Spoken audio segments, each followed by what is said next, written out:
This is episode 02 with serial entrepreneur Jonah Kaufman. You may know the destination, but do you know the path to take you there? This is Profits to Wealth. We shorten the time it takes for entrepreneurs to find true success through guided conversations alongside industry elites. We'll cover your commonly asked questions and dive into the skills, tactics, and lessons learned from business professionals who've turned the industry on its head through experience, critical thinking, as well as practical money management.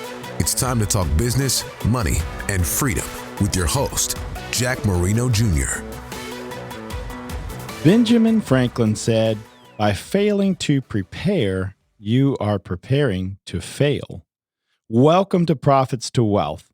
This is your host, Jack Marino Jr. I am stoked to have my good friend, Jonah Kaufman, in the studio today. Jonah is a serial entrepreneur who helps other entrepreneurs achieve success in their area of specialty and passion while maintaining a strong focus on his family and community.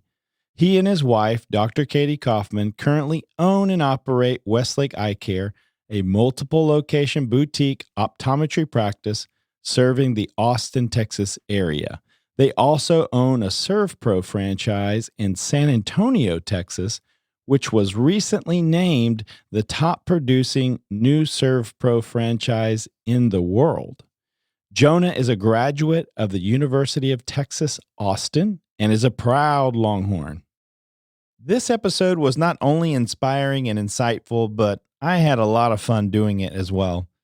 Jonah provides a lot of wisdom and advice for listeners, specifically on how he and his wife, Dr. Katie Kaufman, successfully built 2 optometry offices as well as a top-producing ServPro franchise. What's most inspiring about this interview is that they accomplished all of this despite the risks and fear that so often cripples most entrepreneurs. Be sure to listen to the end where Jonah offers listeners an opportunity to connect with him directly. Welcome to the show, Jonah. Hook 'em horns. Thanks for having me. Jonah, you're a funny guy. Why don't you kick us off by sharing something funny that has recently happened to you? Well, you try to think of something funny and your brain goes a lot of directions. But one of the things you were talking about was, in that very kind introduction, was something that is important to us is family. And most of I feel like we do the things we do so that we can provide for our family, and we work hard. Well, every year our kid does they do a little project, like a Mad Libs in school around Father's Day, Mother's Day, whatever. And our son, Maxwell, who they had asked him this last year for Mother's Day and Father's Day, what does your daddy do for work? What does your mommy do for work? Well, mommy, who is a very successful eye doctor, her job is, I don't know, do dishes? And what is mommy really good at? Drinking wine. Wow. But she got the better end of that. When it was, what does daddy do? I don't know, probably nothing. Well, it does say on the website that you're sort of an intern, and it doesn't even have the right picture of you. It's kind of like a stock photo. What do you mean? That's definitely a picture of me. Those were my days when I used to drive. Oh, it was your earlier days. Yeah, I see. When I drive boats in Venice as a professional model. Well, I guess... my hair's changed. Well, I guess your son really likes probably Katie better than you. It changes day to day. Don't worry, man. I've met him, 2 or 3 times, 4 maybe. And I was at your house once and introduced myself again. And he said, "I'm sorry, sir. Do I know you?" Really feel special, man. He knows how to just pull on the heart, right? Tug on the heartstrings, right?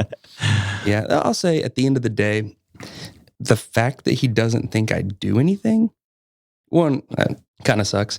But the other side of that is maybe I'm doing something right. If I'm around enough that he doesn't think I actually go do anything, right?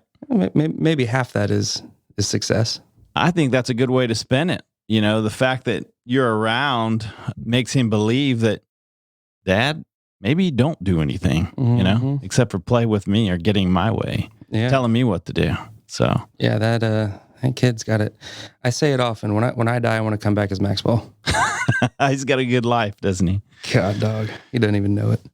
Yeah, you do have a wonderful, beautiful family, and I always enjoy hanging out with you guys. Obviously, I've visited Westlake Eyecare, and I can see you clearly now. Jonah gave me the $20 when I leave here. I'm giving you a good plug. But jokes aside, I have keratoconus and have seen lots of different eye doctors in town, met Jonah and Katie, had fun with them, and decided I was going to go visit their boutique optometry practice in Westlake. So had a wonderful experience. You really do feel like family when you show up there. But not only that, they gave me the best care when I left there.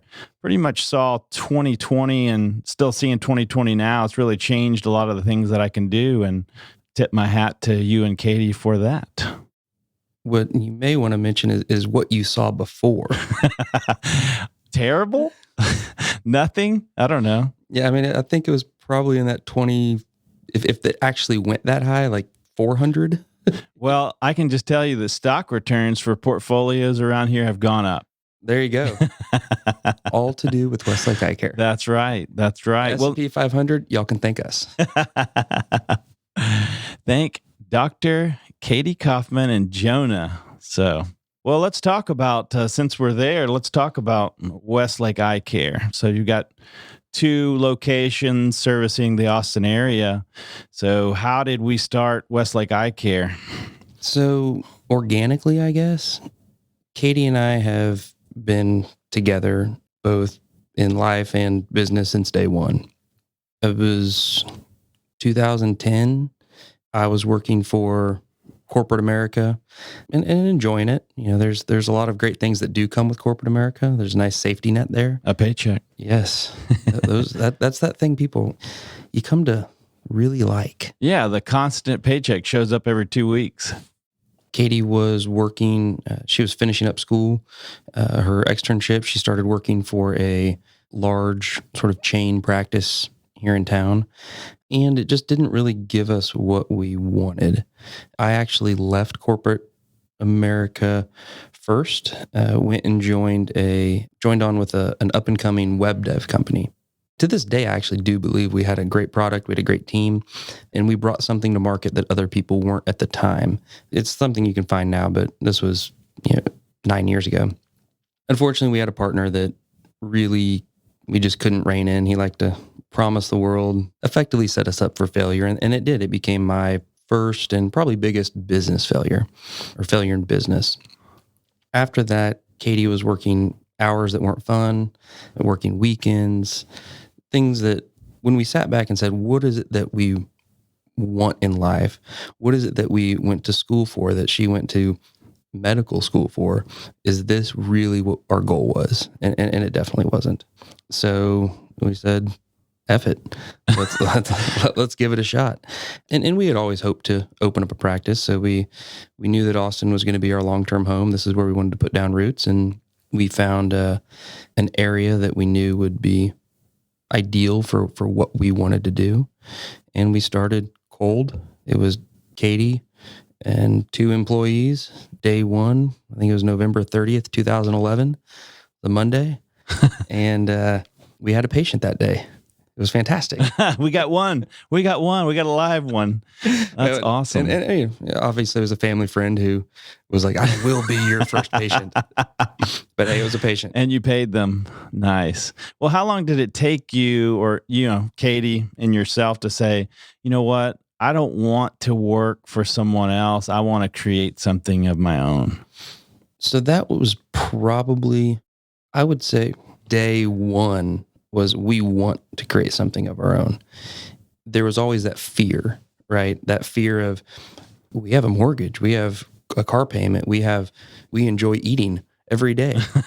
How can we be sure we can do those things, right, if we don't work for someone else? Because there is that uncertainty, right? Right.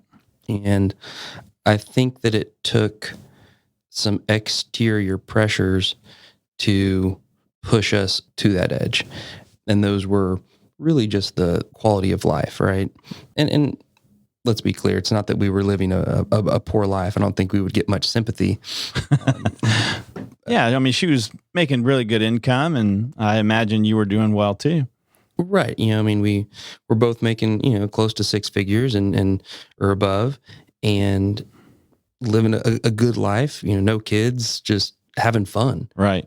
But it was the work-life balance, the time, the ability to do what we wanted when we wanted, especially for her, right? I worked Monday through Friday, 9 to 5, but her schedule was definitely less forgiving. There was no paid days off. You were expected to work 6 days a week sometimes, most times. Holidays, getting off on the weekends was very difficult. Right. And it just wasn't the life that we wanted together, and definitely not the life that she wanted. Right. Or the life that she pictured for herself as a doctor. Right.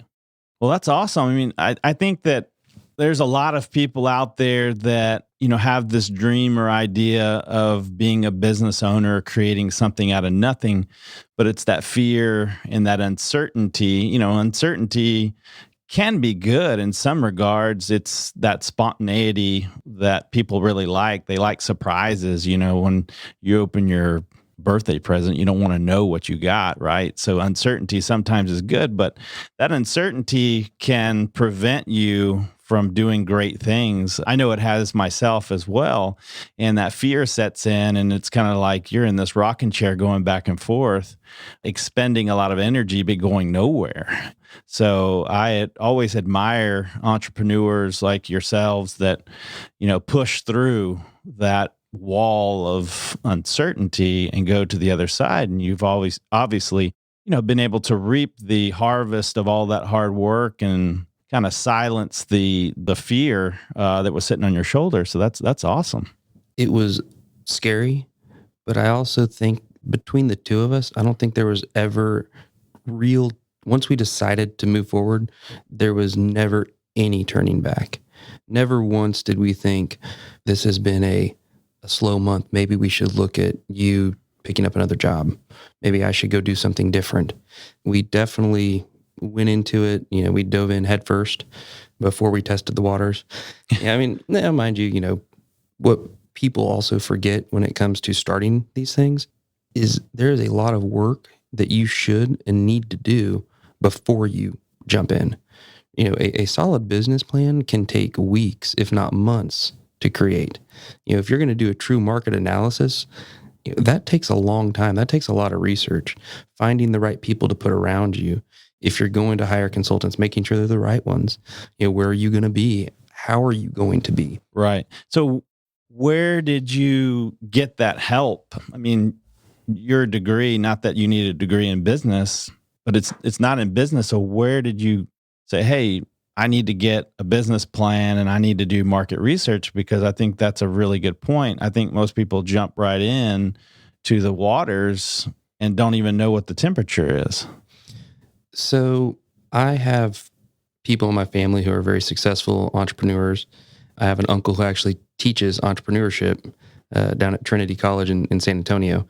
He definitely put some bumpers in there saying, hey, don't you dare take this leap without following some of these steps. Right. He didn't put any of that in place for us, but he made it very clear that these are things that are expected in that process, and that process, he emphasized the importance of the process. Right. And I'll tell you, for the first time we did it, we actually found consultants. We went and hired someone to help us through that process.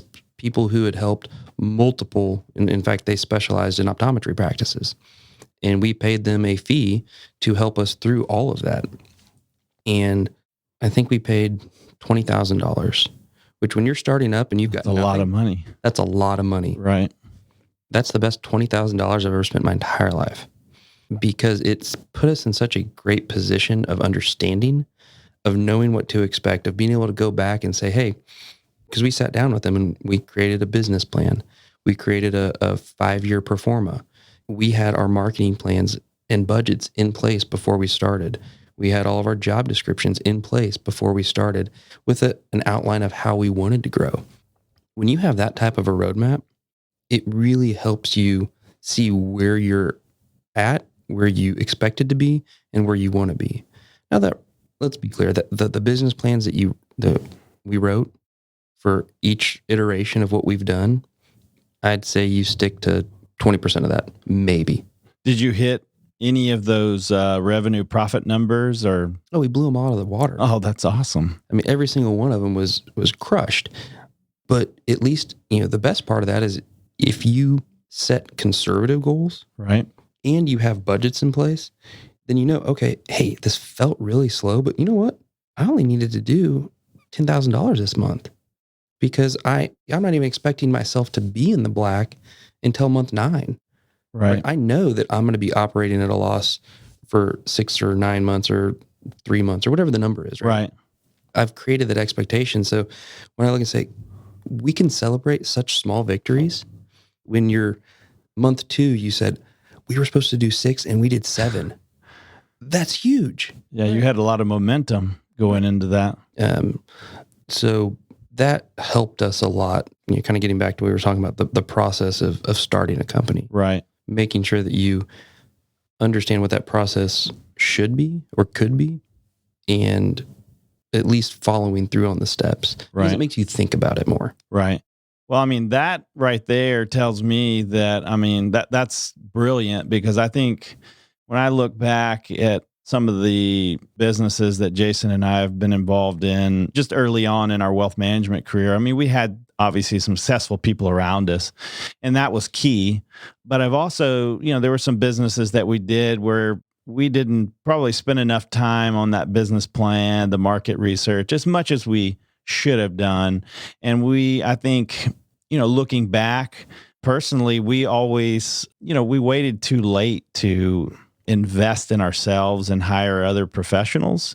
We've since corrected that after we've hired coaches and we do a lot of personal development and training like that. But I mean, that's awesome that you saw the need for that early on, and you had a good mentor being your uncle that helped you say, hey, if you want to succeed, these are the things that you need to do. And that stuff is really not fun for most people. They want to get right to making widgets. They don't want to do the planning part of it, but that's really what helps propel you forward. And like you said, it also gave you an opportunity to set some goals, which you crushed, which gave you a lot of momentum. So, that's really, I think, the key when you're going to start a business is really do your homework and have the mentors, because success, doesn't happen in isolation. So good for you. Thanks. It's been a journey. I'm just curious, like on compensation, because I think a lot of times a business owner sees, let's say, revenue come in and they're like, hey, I'm rich, and takes a lot out of the business, which starves it. How did you combat that? Maybe that wasn't an issue for you. Someone told me a long time ago, and it's helped with both of our businesses, especially ones where we have partners, is understanding that ownership has nothing to do with compensation. Figuring out what the value is of your role. Right. Coming up with a realistic and reasonable compensation package that has zero tie whatsoever to equity. Right. When you put together your pro forma, you're going to put in compensation. And that compensation will grow as revenue, not revenue, but as profitability grows. Right. And just realizing when you create that pro forma, you have to be steadfast, right? You have to be, I can't even think of the word. You can't let yourself just use that business as an ATM. Right. And when you create your pro forma in the very beginning, you say, hey, this is how much I'm going to make, being comfortable and confident that that's enough to live on. Right. Because if it's not, then you're done. Right. And then, okay, let's scrap this and start something new. Right. Well, I think maybe what you're speaking of, and correct me if I'm wrong, is, what they call the Parkinson's law. So for example, if my wife buys me a fresh tube of toothpaste, day one, night one, I'm going to put a lot of toothpaste on that toothbrush. But by the end, when I start seeing that thing running out, I'll stretch it for 3 months. So it's like that when you see an entrepreneur sees the amount of money in their bank account, which I was mentioning, early on. It's like, wow, at the beginning of the month, the beginning of the quarter, it's like, man, I'm loaded. And it's like, well, I can afford to do all these things that I've been sacrificing, saying no to now. And then when they get to the end of the month, end of the quarter, it's like, where did it all go? And now they've starved, they've gotten used to this lifestyle, and they start starving the business, and they're not doing any investment in themselves, and they're not doing any investment in, whether it's research and development, whether it's sales and marketing, and then they plateau. And as you know, when you plateau, you're really just dying. So, again, kudos to you for having that discipline to stick with that budget. So that's awesome. Awesome story. And I know it's only just begun. We're also both, I would say, Katie and I are both bad at spending money on ourselves. It's not a bad thing. No, it's not. I just bought something that I've been wanting for about 6 years. I can take a guess, but yeah. But it took me, I bought new tires for my truck. How does it look? They're not in yet. Oh, okay. They ordered the wrong one, so they couldn't put them on last week. But the idea is I've wanted this set of tires on a truck for the last 3 vehicles I've owned. Yeah. Well, I can attest to that. You've been talking about it ever since I've known you. and it took me that long. And you know what I told myself is I will not spend money, because in my mind, that's frivolous money. Right. The tires I have aren't perfect, but they work.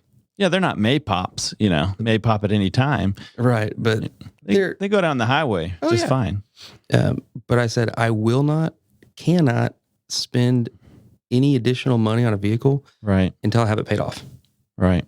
And so I paid it off, and I said, okay, now I'm going to take my car payment, I'm going to set it aside for a couple months, like I'm still paying it, and then when I have enough money, then I'll buy those tires that I want. And that's sort of the mentality we take to almost everything. Well, that's how I know you're going to be successful and very wealthy, because that mindset is hard to come by. I mean, I think obviously naturally we are irrational creatures, and you really have to get up every morning and have intention, on what you're going to do in your business and what you're going to do with your personal finances. Otherwise, your emotions start to creep in, and they're pretty powerful, and they can take over. I mean, you drive by a car lot enough times, guess what? You're buying a new car. So, again, I think that's a testament to your success financially and from a business standpoint as well. So let's shift gears and talk about ServPro.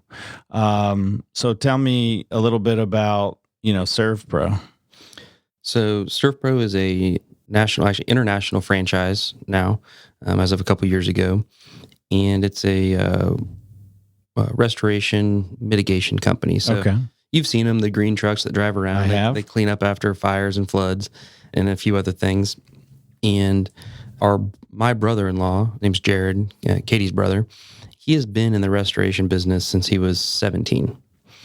And he's involved in every aspect of that business, both for private companies, different franchises, ServPro franchises, and he's done a great job there. A couple of years ago, selfishly, Katie and I were looking for the best and easiest way to get Jared closer to us. We really like Jared, and we really love his wife. I've met her. She's awesome. Yeah, his family's great. They have an 11-year-old daughter, good Lord, and a new son, who I think is about 7 months old now. But we just wanted them closer, and the lure was, you and I have talked about lead entrepreneur. Right. What that means is someone who is the secret sauce in their industry, right? They're the person who can take an idea or take a thing and make it great. And we saw that in Jared. This is someone who, given the opportunity, could do great things in a ServPro franchise. And so we said, hey, let's look at opportunities to buy a franchise together.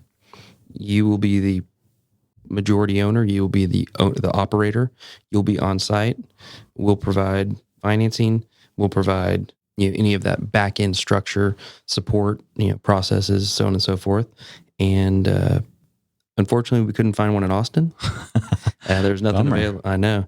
But so we're in San Antonio, which has actually turned out to be great. Jared and Angel both love San Antonio. I have family down there as well. And we were able to secure I would say, one of the most coveted territories in that region. So since then, I worked side by side with Jared, and side by side means I was there once a month. Right. For the first 6 months. Where you were pretty much the mentor, taking the place of your uncle then? I don't know if I would take it that far. It was, Jared did a great job, and ServPro provides a lot of structure. There's the franchise setup is interesting. I look at it as sort of like entrepreneurship light. Right. Because all those things that we talked about before, a lot of the process, the growth strategies, what it should look like as you grow, they have in place. That's already done. The things that we did prior was, Jared and I together created a business plan. Together we created a pro forma. We did our own market analysis. And those are things that I thought was very important that we do together. Right. But once you get started, they have all of the structure you need. The beauty of that franchise system is, what software should I use? Oh, here it is. Right. You're going to use QuickBooks, by the way, for your financials. And here's the chart of accounts. Right. And here's how everything goes into that chart of accounts. And here's the reports that you're going to spit out of it. And here's every single process and protocol you should put in place. Right. Believe me, there's pros and cons to that, especially as someone who started on their own and did it their own way. Right. You see some, with the franchise, you get the local entrepreneur that owns and operates their own business, and yet you're adding in some of that corporate bureaucracy. Right. Some bumpers there. Still, though, Jason and I own 2 franchises. One was very successful, and the other one was meh. And I know why it was. It wasn't because, like you're saying, they do a lot of the market research for you. They're helping you secure the location. Maybe that's the building, telling you this is a good territory. You're right. But the title of top producing new ServPro franchise in the world, there's obviously not many people hitting it out of the park like that. So I think you're doing something beyond just bought a franchise. So what's the secret? The secret is, again, having a fantastic lead entrepreneur. Jared is very good at what he does, and he understands multiple facets of that business better than, I would say, many of the people in ServPro corporate do. And putting all those into one person is very unusual. Taking that, adding, extrinsic motivators, both from us and financial. Hey, do these things, and obviously you're going to make a lot more money than you ever have. Right. And having multiple people in on it who are all highly self-motivated I think is really what made the difference. And that sounds a little vague, but it's the idea that Jared knew how to do the things that other people didn't, or they knew how to do them. He could do them better. Right. Whenever he would bid a job, he would see all the little things that needed to be done. Right. That other people would miss. And so that does 2 things. One, it makes us more money. Right. By typically on average 20% per job. Wow. And you have customers who are way more happy because we've done it right. Right. We've done it perfect. Yeah. And those people tell other people. I think that's actually profound. Number one is you found your lead entrepreneur, and you said something about self-motivation. And I know I just got finished reading Good to Great by Jim Collins, and he talks about the first thing when you create a company is not, okay, what are we doing? It's who's on the bus, right? And having people that are both disciplined and self-motivated, right? We all have a degree of motivation.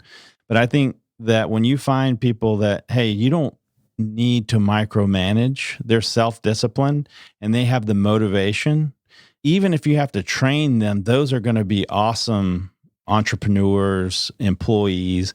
So I think in that book, there was a study of a lot of companies, and what made them good to great was the people. And I know we've talked about this before, about Shake Shack, and one of their attributes is, again, having the right people that are motivated, because when you're building something, you can't stand over people, right? And nobody works well under that type of environment either. You're looking for people that are hungry, that are motivated. But I think one of the reasons why you're also successful, and ServPro has been for you, the location in San Antonio, is because you have to also have a passion for it, right? That's part of what in the book they talk about, the hedgehog concept, which is 3 circles. And I think this is a very profound concept, is the 3 circles are, what are you passionate about? And then the other thing is what can you be best at in the world? Not what are you, but what can you? It's a different question. And the last thing is kind of, what is your economic engine? So are you looking at profit per location, profit per client, knowing your numbers, which again, I've gathered that I've seen your spreadsheets. So you're gathering the data, right? And so it sounds like you're doing this hedgehog strategy, whether you knew it or not. And I think that's pivotal to why you've been successful in everything you've touched. I did want to circle back on Westlake Eyecare, because I see there's a common theme here, and I'm just interested to know about boutique practice. I mean, what does that mean, and what has that done for you? I mean, I know what it is, but I'm curious to see why you chose that. It's a great question, because when we started, it wasn't the norm. It's becoming far more common. When we first opened, we realized, especially with Katie having worked chain, it wasn't lens crafters, but something like that, right? That's not what we wanted to do. And what we really did is we looked at high-end, top-tier plastic surgery centers. The way that they marketed themselves, the way that they presented themselves to the world, the way that they interacted with their patients, both the space that they provided, the way that their staff interacted, and the experience that they were trying to create. And we said, that's what we want to emulate. We want to be more like that than we'd want to be like your traditional just eye doctor. And so we said, how can we do that? We want to create an experience, and that's going to mean fewer patients, right? You can't push people through every 5 minutes if you want them to have an experience. So we have to be able to have a business model that allows our doctor to actually spend time with each patient. Right. And really what we came up with is pretty simple. It's everyone that comes in our office, for the most part, has a prescription. And that means they need glasses or contacts. Even if they don't have a prescription, they still need sunglasses, computer glasses. Right. Everyone needs these things. They're going to buy them somewhere, right? No matter what, they're going to, if you need glasses, you're going to go buy them somewhere. Right. You're going to buy them somewhere. Right. If we can do our job so well that they buy all of those things from us, then we don't need to see as many patients. Right. So it really just came down to what you were talking about, people. Right. If we have great people that do their jobs perfectly, it's going to create an experience. And I think it was Danny Myers talking about Shake Shack, is I don't expect people to be, honest to goodness, don't expect people to walk out with bells on and pom-poms. Katie was telling me how I did. Well, we get a couple.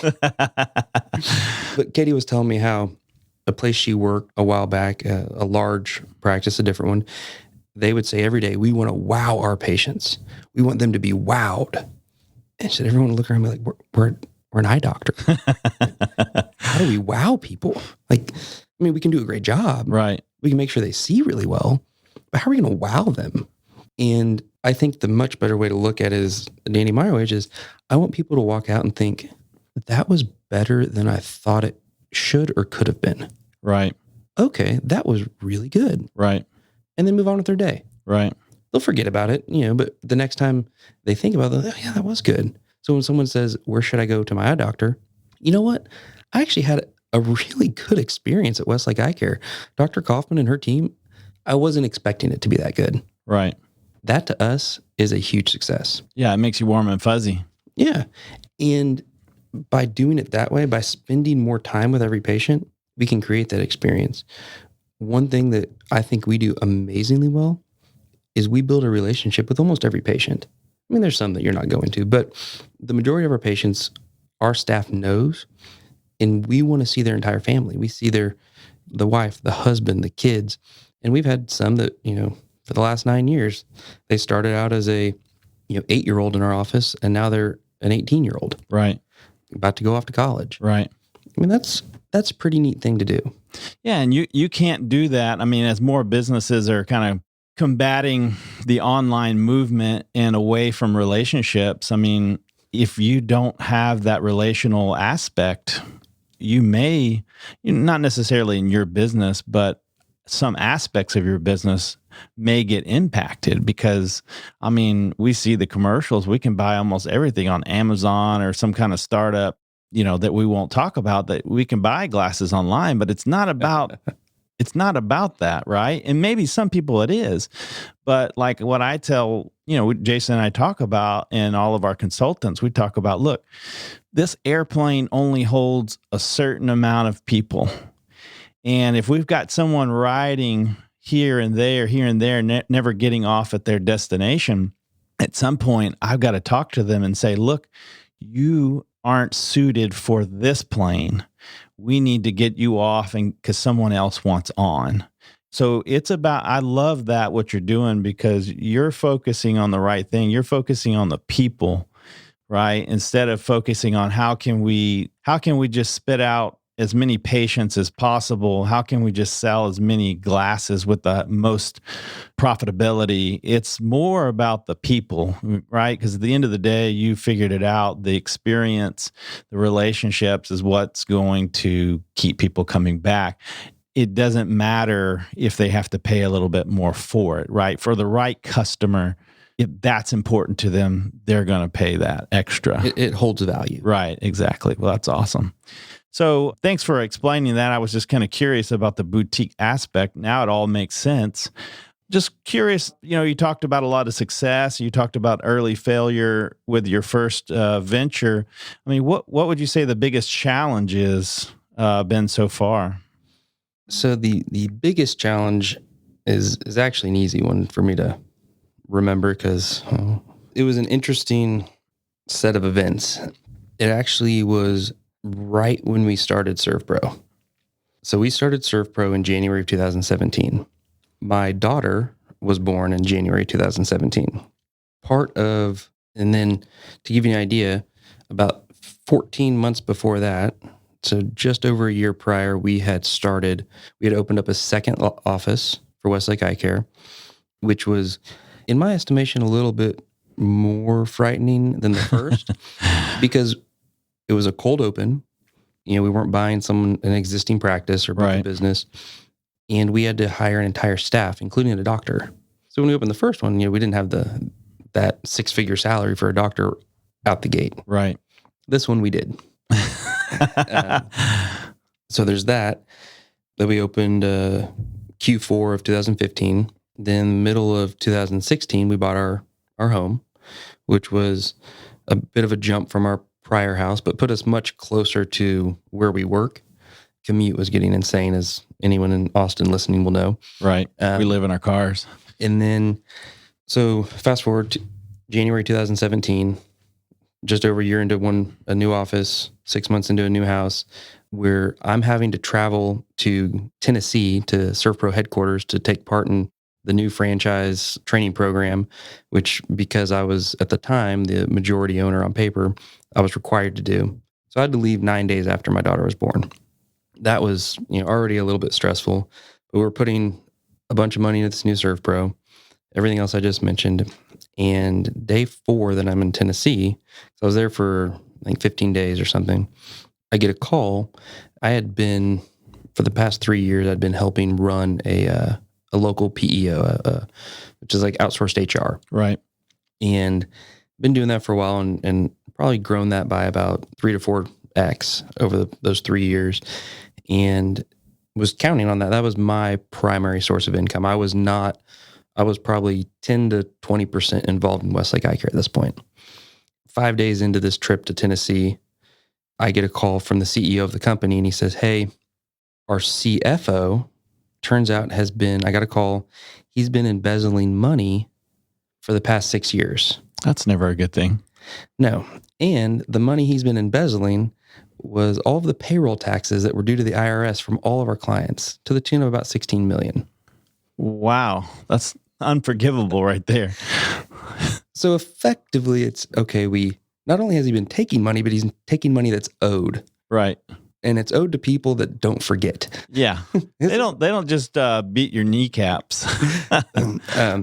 So we were sitting there. I called Katie and told her we're sitting there with one brand new office for Westlake Eyecare, a brand new house, a brand new baby, and a brand new, and a new business that's set to start in 2 weeks. That was the biggest challenge I think we've encountered. So it's a stress-free environment, what you're saying. Right, exactly. So how did you guys overcome that? Well, we spent a couple months sort of winding down the PEO. And we realized pretty quickly, especially with that kind of liability, there was no hope of saving it. Right. And decided this is a sign, if you believe in those sorts of things, that we just need to focus on the things that are ours, the things that we have control over, that no one else can impact. And that's what we did. We put our heads down. As I mentioned earlier, we're pretty good at tightening our belts when it comes to expenses. Yeah. And just made it work from a home front financial perspective, put all of our energy into our endeavors, our businesses. And, that first year at ServPro, I think we had projected we would do about 200,000, and we ended the year at about 960,000. That year at Westlake Eyecare, I don't remember the numbers off the top of my head, but it was almost, we hadn't seen growth, and probably like significant growth, more than 5 or 10% in about 2 years. I think we saw about 60% growth that first year. Wow.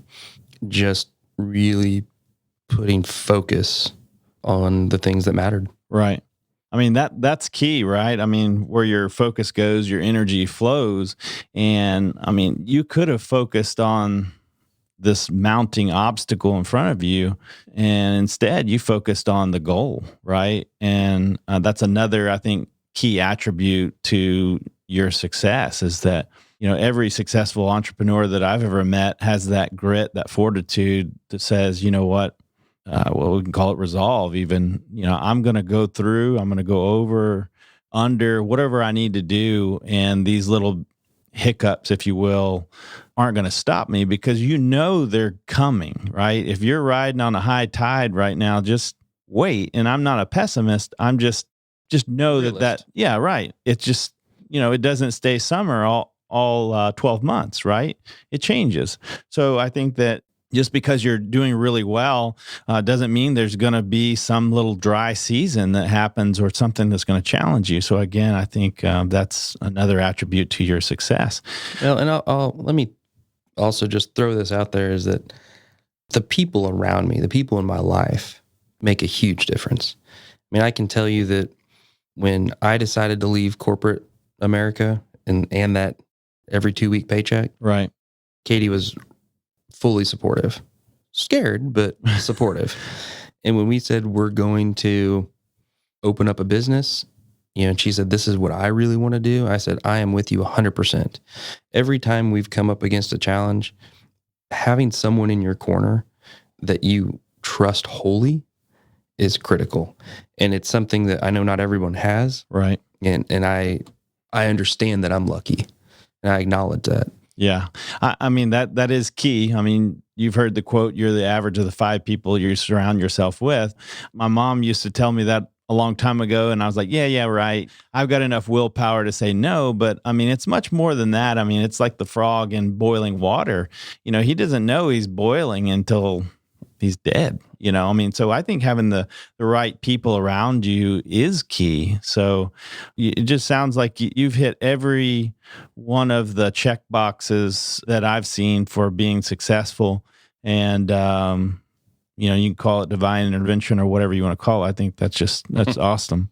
So, I'm just curious, what one game changer would you want to share with others? I mean, you've given so much here, and I hope the listeners have picked up on that, because there's been a whole lot of wisdom shared today. But what final bit of wisdom would you share? I would say trying to dispel the myth that the only way to be successful is to bootstrap it. I think that people need to put a dollar value on their time, and they need to do it early, like at the very beginning. Okay.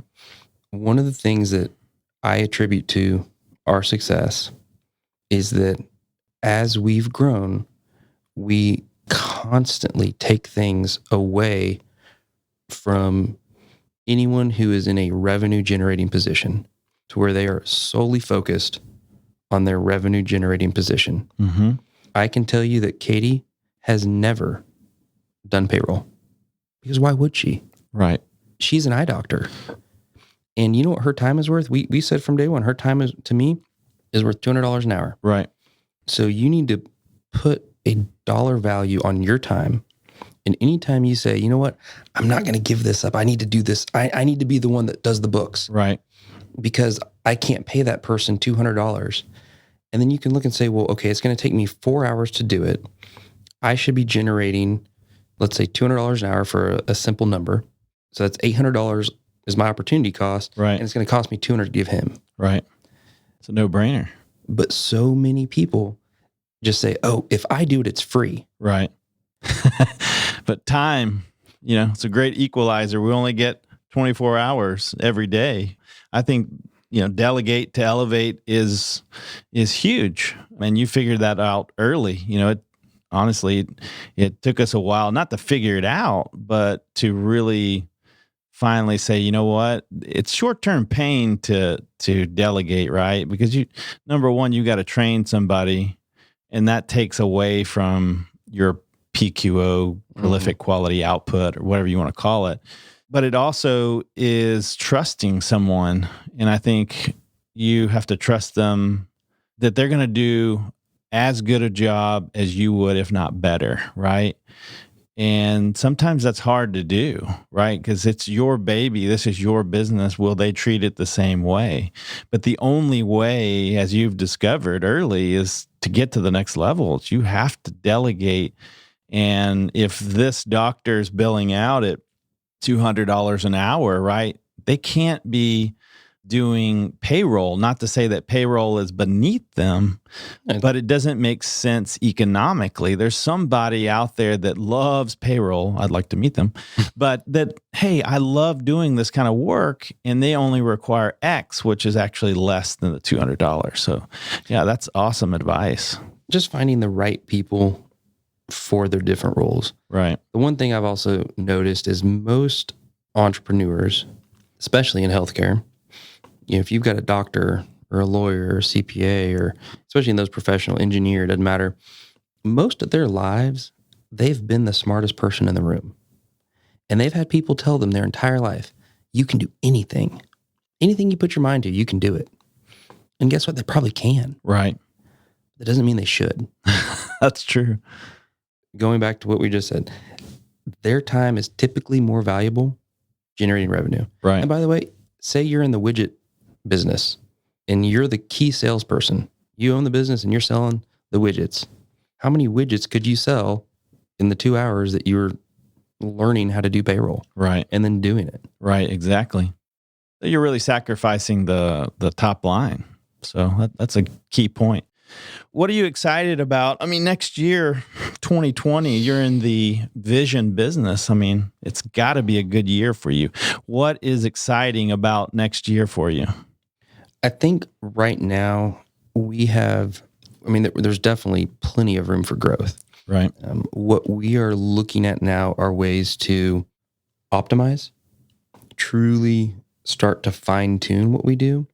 I think our Westlake office we're probably within 30% of our max capacity at just doing business as we do now. Right. So understanding what are changes we can make and really getting to dive into that problem set.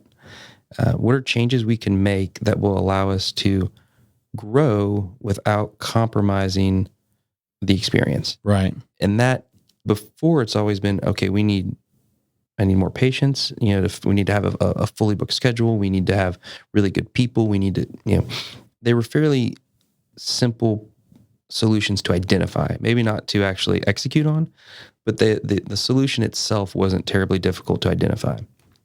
I think we're starting to get into an area where the solutions themselves are going to take a little more brain power. And that to me sounds, that's fun. New challenge. You're right. You get to grow. And we get to grow. I think that's always the goal. Same thing with ServPro. We're just starting to kind of hit our stride. I think that's something that I'll be honest, I don't think we're 20% of what we could be.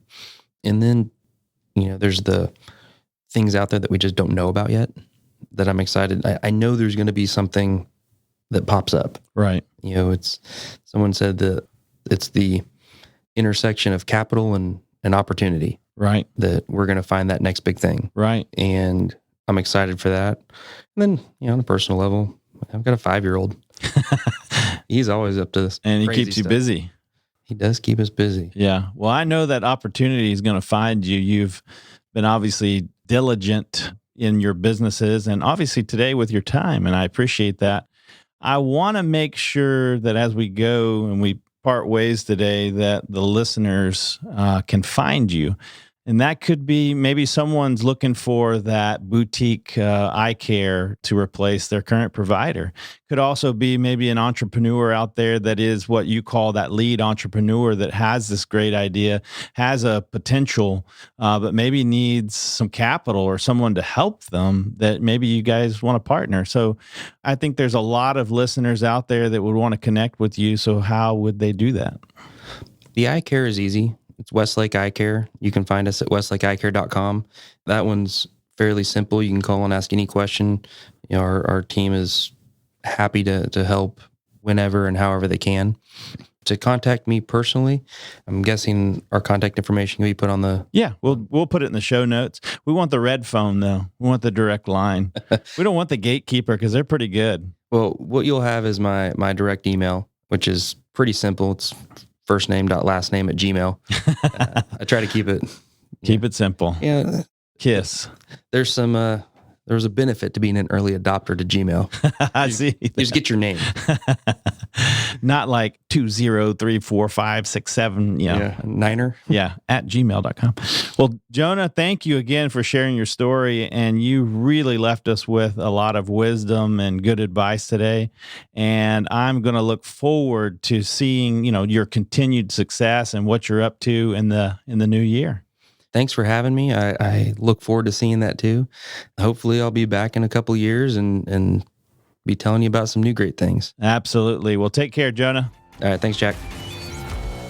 That's all for this episode of Profits to Wealth. But we have more resources available to you on our website. Head over to profitstowealth.com and take our questionnaire to find out how we can provide you with a tailored approach to your entrepreneurial journey. It's available exclusively on profitstowealth.com. Until next time, we look forward to talking business, money, and freedom right here on Profits to Wealth.